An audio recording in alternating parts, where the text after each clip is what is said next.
Welcome to our channel Never Ending Creations. The agenda of our channel is to share knowledge. Welcome to our channel Never Ending Creations. The agenda of our channel is to share knowledge. తర్వాత మనం ఆంధ్రప్రదేశ్ జరిగినటువంటి జనవరి నెలలో జరిగినటువంటి 2017 విషయాలు మనం చూసుకుందాం. ఆంధ్రప్రదేశ్కు APSC నిర్వహించే ఎగ్జామ్స్లో ఆంధ్రప్రదేశ్ సంబంధించినటువంటి క్వశ్చన్స్ ఇస్తాడు కాబట్టి మనం ఆంధ్రప్రదేశ్ మీద కూడా దృష్టి పెట్టవలసినటువంటి అవసరం ఉంది.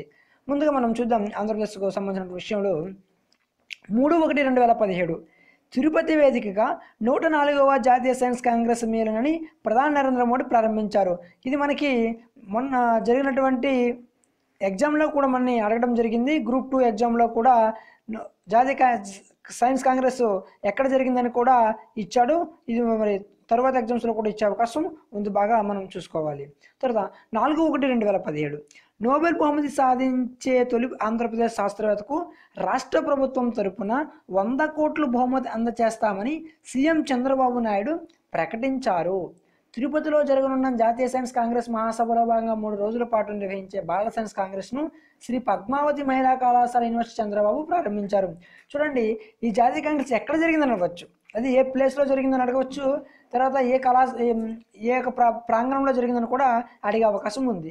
తిరుపతిలో అలిపిరి సమీపంలో ఉన్న జూ పార్క్ వద్ద 200 ఎకరాల్లో 1500 కోట్లతో నూతనంగా నిర్మించిన అంతర్జాతీయ సైన్స్ మ్యూజియానికి సీఎం చంద్రబాబు నాయుడు భూమి పూజ చేసి శిలాపథకాన్ని ఆవిష్కరించారు.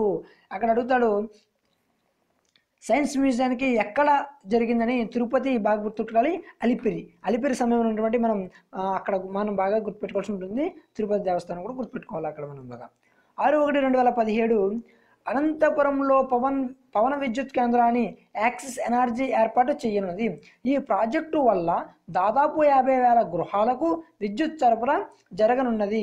ఇది చూడండి, అనంతపురంలో ఏ విద్యుత్ కేంద్రం అని అడుగుతాడు, పవన విద్యుత్ అనేది మనం బాగా గుర్తుపెట్టుకోవాలి. 18/1/2017 ఆంధ్రప్రదేశ్ కృష్ణా డెల్టాలో పంట కాపాడేందుకు 5 టీఎంసీలు, సాగర్ కుడి కాలువ కింద ప్రకాశం గుంటూరు జిల్లాలో తాగునీటి అవసరాలు 5 టీఎంసీలు కేటాయిస్తూ కృష్ణానది యాజమాన్య బోర్డు తాజాగా ఆదేశాలు తీసుకుంది. చూడండి, కృష్ణానది జలాల గురించి అడుగుతాడు, ఎన్ని టీఎంసీలు ఏ పక్కన తీసుకుంది, ఏ నదిలో తీసుకుంది, లేకపోతే కుడి ఎడమ ప్రక్కన కూడా ఏ సాగర్ తీసుకుందని కూడా అవకాశం ఉంది. కాబట్టి మనం బాగా ఈ యొక్క ఆంధ్రప్రదేశ్ గురించి చూసుకున్నట్లయితే మనకు ఎటువంటి మంచి ఫలితాలను సాధించే అవకాశం మనకు ఉంది.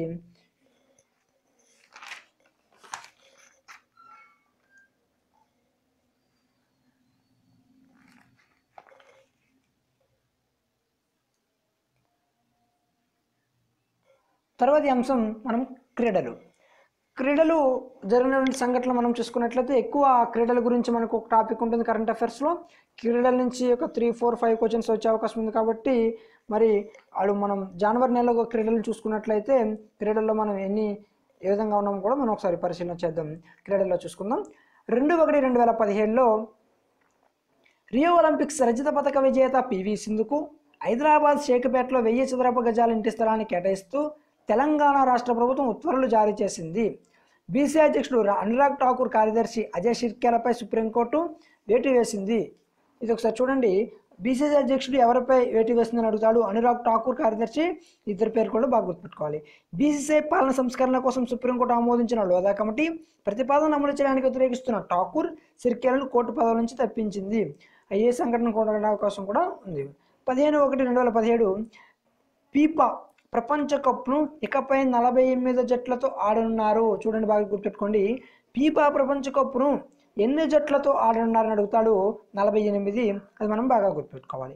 2026 ప్రపంచ కప్ను ఈ జట్లతో ఆడించనున్నది. ఈ ఏడాది ఫీఫా ఉత్తమ ఆటగాడి అవార్డును పోర్చుగల్ స్టార్ క్రిస్టియానో రొనాల్డో గెలుచుకున్నారు. ఇది బాగా చూడండి, అడుగుతాడు, ఫీఫా ఉత్తమ ఆటగాడి అవార్డును ఎవరు గెలుచుకున్నారు, పోర్చుగల్ స్టార్ క్రిస్టియానో రొనాల్డో. బాగా గుర్తుపెట్టుకోవాలి. ఎవరు చూడండి, ఫీఫా ఉత్తమ ఆటగాడి అవార్డు ఎవరు గెలుచుకున్నారు అడుగుతాడు, స్టార్ క్రిస్టియానో రొనాల్డో గెలుచుకున్నారని మనం బాగా గుర్తుపెట్టుకోవాలి. తర్వాత సురేష్ కల్మాడి, అభయ్ సింగ్ చౌతాలను జీవితకాల గౌరవాధ్యక్షుల నియామకానికి భారత ఒలింపిక్ సంఘం రద్దు చేసినట్లు ప్రకటిస్తుంది.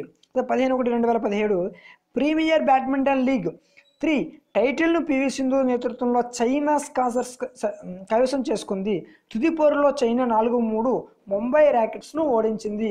చూడండి, ఎవరు పరాజయం పొందారు, లేకపోతే ఎవరి మీద ఎవరు నెగ్గారు, లేకపోతే ఎక్కడ జరిగింది అనేది కూడా అడగచ్చు. పాయింట్లు అడగకపోయినా కూడా ప్రత్యర్థి అడుగుతాడు. ఆ ప్రత్యర్థిని కూడా మనం బాగా గుర్తుపెట్టుకోవాల్సినటువంటి అవసరం ఉంది. విజేత అడిగిన ఎక్కువ సమయంలో ప్రత్యర్థిని అడుగుతాడు. మనం అక్కడ ఎందుకంటే విజేతను చదువుతాం కానీ ప్రత్యర్థిని అంతగా గుర్తుపెట్టుకోము. ప్రత్యర్థిని కూడా బాగా గుర్తుపెట్టుకోవాలి. 16/1/2017 ప్రపంచంలోనే అతిపెద్ద క్రికెట్ స్టేడియాన్ని గుజరాత్లో నిర్మించబోతున్నారు. అహ్మదాబాద్లోని మెతీరా ప్రాంతంలో ఈ స్టేడియానికి గుజరాత్ క్రికెట్ సంఘం ఉపాధ్యక్షుడు పర్మిల్ సత్వాని శంకుస్థాపన చేశారు. అంటే ఎక్కడ స్థాపిస్తున్నారు స్టేడియం అడగచ్చు, లేకపోతే ఎవరు శంకుస్థాపన చేశారని కూడా మనకి అడిగే అవకాశం ఉంది. సెంట్రల్ ఎగ్జామ్స్లో కూడా ఎటువంటి క్వశ్చన్స్ బాగా అడిగే అవకాశం కూడా ఉంది. తర్వాత బీసీసీ మాజీ ఉపాధ్యక్షుడు గోకరాజ్ గంగరాజు ఆంధ్ర క్రికెట్ సంఘం నుంచి తప్పుకున్నారు. లోధా కమిటీ ప్రతిపాదన అమలు నేపథ్యంలో ఎస్ఏ కార్యదర్శి పదవికి గంగరాజు రాజీనామా చేశారు. ఆస్ట్రేలియా ఓపెన్ మహిళా సింగిల్స్లో అగ్రశ్రాణి క్రీడాకారిణి 4వ సీడ్ సియానో హలీఫ్ అనే సీడ్ చేతిలో ఓడిపోయి టోర్నీ నుంచి బహిష్కరించింది. ఎక్కువగా మనకి విజేత కన్నా ఎవరి నుంచి ప్రత్యర్థి అడుగుతాడు, ఇక ప్రత్యర్థిని బాగా గుర్తుపెట్టుకోవాలి. అదే 22/1/2017 Bharat star shuttler Saina Nehwal Malaysia Masters Grand Prix Gold title కైవసం చేసుకొని ఫిట్నెస్ ఫామ్ నిరూపించుకుంది. మహిళల సింగిల్స్ ఫైనల్లో టాప్ సీడ్స్ సైనా 22-22-20 చో చువాంగ్ థాయిలాండ్ ఓడించింది. ఇది చూడండి, ఎవరి మీద నెగ్గిందని అడుగుతాడు, గుర్తుపెట్టుకోవాలి. చువాంగ్ థాయిలాండ్. ఏ దేశం అడిగితే థాయిలాండ్, పేరు అడిగితే మనం పేరును కూడా గుర్తుపెట్టుకోవాలి. అదే 28/1/2017 సెరీనా విలియమ్స్ అక్క వనస్తో పోరులో మళ్ళీ పైచేయి సాధించి ఆస్ట్రేలియన్ ఓపెన్ టైటిల్ సాధించింది. ఏకపక్షంగా సాగిన మహిళా సింగిల్స్ తుది సమరంలో సెరీనా 6-4, 6-5తో వెనిస్ను వరుస సెట్లలో ఓడించి టైటిల్ను కైవసం చేసుకుంది. ఇది మనం బాగా గుర్తుపెట్టుకోవాలి కాబట్టి సెరీనా విలియమ్స్. 28/1/2017 స్విస్ యోధుడు రోజర్ ఫెదరర్ తన కెరీర్లో 18వ గ్రాండ్ స్లామ్ టైటిల్ను చేజెక్కించుకున్నాడు. ఇక్కడ చూడండి, ఎన్నోవా గ్రాండ్ స్లామ్ టైటిల్ను చేజెక్కించుకుని అడుగుతాడు. 18. మనం 18ని బాగా గుర్తుపెట్టుకోవాలి. అత్యంత ఓరువారుగా సాగిన ఆస్ట్రేలియా ఓపెన్ ఫైనల్లో విరోచితంగా పోరాడిన ఫెదరర్ 6-4, 3-6, 6-1, 3-6, 6-3 రఫెల్ నాదల్పై స్పెయిన్ మట్టి కనిపించాడు. బాగా గుర్తుపెట్టుకోండి, ఎవరి చేతిలో నెగ్గాడు, ప్రత్యర్థి ఎవరిని అడుగుతాడు, రఫెల్ నాదల్. అది ఎక్కడ జరిగిందని కూడా అడుగుతాడు. అది కూడా మనం బాగా గుర్తుపెట్టుకోవాలి. అది ఎన్నో ఒక గ్రాండ్ స్లామ్ టైటిల్ ఆయనకని అడుగుతాడు. అది 18 అని మనం ఈ బిట్లో గుర్తుపెట్టుకుంటే మనం మంచి పాయింట్ని సాధించవచ్చు. కదా, Syed Modi grand Prix gold badminton టోర్నీలో టాప్ సీడ్గా బరిలోకి దిగిన star shuttler PV Sindhu title సొంతం చేసుకుంది. మహిళల సింగిల్స్ ఫైనల్ సింధు 21-13, 21-24లో జార్జియా మరిస్కాపై ఘన విజయం సాధించింది. 31/2017 బీసీసీఐ పరిపాలన పర్యవేక్షించేందుకు సుప్రీంకోర్టు వినోద్ రాయ్ నేతృత్వంలో 4 ప్రముఖులతో కూడిన పాలకుల కమిటీని నియమించింది. చూడండి, అడుగుతాడు ఎవరి నేతృత్వం అని అడుగుతాడు, వినోద్ రాయ్. అది మనం బాగా గుర్తుపెట్టుకోవాలి. ఎవరి నేతృత్వంలో 4 ప్రముఖులతో కూడిన పాలకుల కమిటీని వేసింది. వచ్చే 3 ఒలింపిక్స్ కార్యాచరణ రూపొందించేందుకు క్రీడా మంత్రిత్వ శాఖ ఏర్పాటు చేసిన 8 మంది సభ్యులు టాస్క్ ఫోర్స్లో ఒలింపిక్ స్వర్ణ పతక విజేత అభినవ్ బింద్రా, జాతీయ బ్యాడ్మింటన్ కోచ్ గోపీచంద్కు చోటు దక్కింది. ఇందులో ఎవరెవరికి అవకాశం ఇచ్చారని కూడా అడుగుతాడు. ఎక్కువగా పేర్లు, ప్రత్యర్థి, సంఖ్యలను ఈ క్రీడల్లో బాగా గుర్తుపెట్టుకుంటే మనం మంచి పాయింట్ను సాధించవచ్చు. ఆ దేశం, ఒక దేశం కూడా మనం బాగా గుర్తుపెట్టుకోవాలి.